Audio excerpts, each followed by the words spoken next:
and Ernie and so on and so on. This bird, I never really know what's on his mind. And all the birds that I have here for the demonstrations, they're only interested in going off, landing on my arm, getting the food. Except him. He's there and he's happy to come and land on my arm until he sees ducks. He loves the mallards. If I let him go from here, he will just go straight off over there and he'll have one of those on the bank, and then that's it, and that's what he'll do. And it's so he's done this in shows.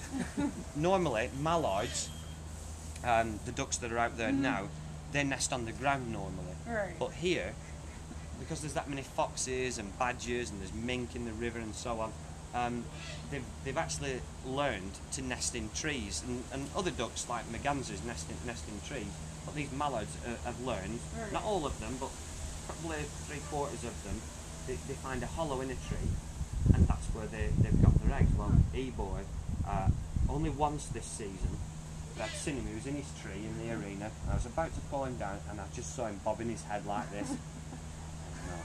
And then he just set off, gone straight over to this tree, and then he just sort of landed at the hollow and put his foot in and just pulled Mum straight out of the tree.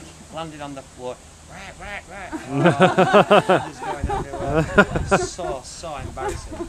Luckily Rick, who was working with me that day, because like I present this one show and Chris presents the other show, and Rick will help us so that it all goes smooth, ideally. So Rick's come running over anyway, and he's picked Ebore up, but that was the end of the show as far as he was concerned, because he'd obviously gotten all of his dinner. But yeah, I don't know if he's even going to let me pick him up to go back onto his perch. Now, if this was 12, okay, he would be straight on my arm, because he knows he's then going to his body clock tells him that it is that time. But what a beautiful bird he is.